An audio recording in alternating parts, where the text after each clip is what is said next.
Hello, church. So today is our devotional for Thursday, August 28th.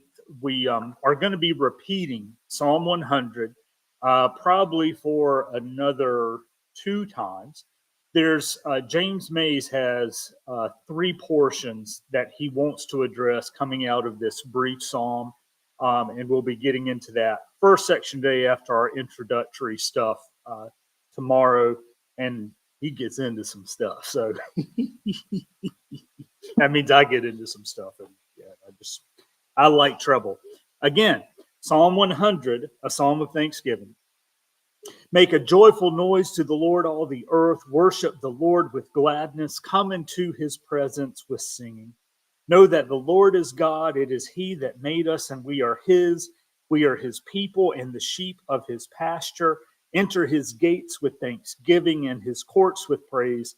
Give thanks to him. Bless his name. For the Lord is good. His steadfast love endures forever, and his faithfulness to all generations.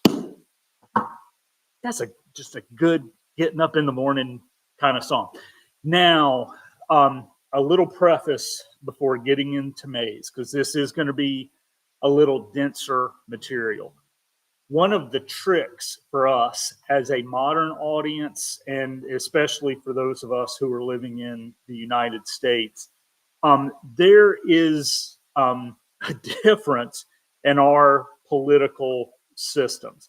So James Mays is going to use the word theopolitical, and then he's going to be talking about in the time of the temple, as the people are entering into Jerusalem, there is a palace and the temple.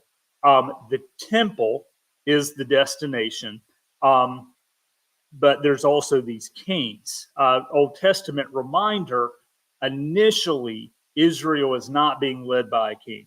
It's this period of judges who God lifts up for service at particular times. They want a king, and so God fulfills that request. And then we get initially some fairly good opportunities, and then the waters get murkier. And so what we have are the kings of Israel really being judged according to God's standards and whether or not they are living faithfully to God's call and commandments. So that's the backdrop for what we're going to be getting into.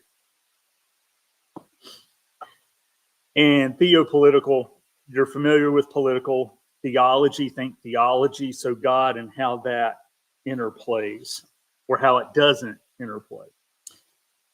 The psalm characterizes the praise to be offered the Lord in three important ways. The worship that this psalm inaugurates is theopolitical in character. The imperatives in the first line all call for actions that belong to the approach of the king. One came into the presence of a king by entering his precincts, and that's just the area that they're ruling. Note verses 2 and 4. The subjects in court greeted the appearance of the king with a shout of acclamation or praise. The word serve denotes the conduct appropriate in relation to a royal figure. To serve the Lord is to have him as sovereign, as king.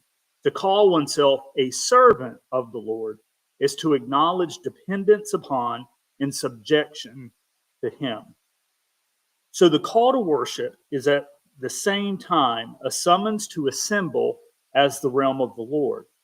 The assembly can be called religious because its focus is God, but its symbols and rituals come from political life. So the assembly convenes to recognize the locus of the power that rules. By their rituals, they point to the power to whom they entrust and submit their lives. Worship means opting for one power structure as decisive. It is, therefore, the most significant social action that people can take. In Jerusalem, there were two buildings side by side. One was the palace or house of the human king. The other was the palace or house that represented the divine king. The question in Israel's history often was, whose will really rules? The prophets represented the heavenly ruler to the Davidic king, and the resistance they met shows that the worship at the temple did not always give the actual answer. I would offer the intended answer. In Roman times, the early Christians said Jesus is Lord in their worship in an empire that required people to say Caesar is Lord, and they paid for their choice. Because worship is the direction of trust and obedience to a power whose will and way make a difference in life, it is always an activity with political consequences. If it makes no difference in the way those who worship set themselves in relation to other powers, it is not the worship that Psalm 100 inaugurates. Woo. And from Eugene Peterson. A Thanksgiving Psalm. On your feet now, applaud God. Bring a gift of laughter. Sing yourselves into his presence. Know this, God is God and God, God. He made us. We didn't make him. We're his people, his well-tended sheep. Enter with the password, thank you. Make yourselves at home, talking praise. Thank him, worship him. For God is sheer beauty, all generous in love, loyal always and ever.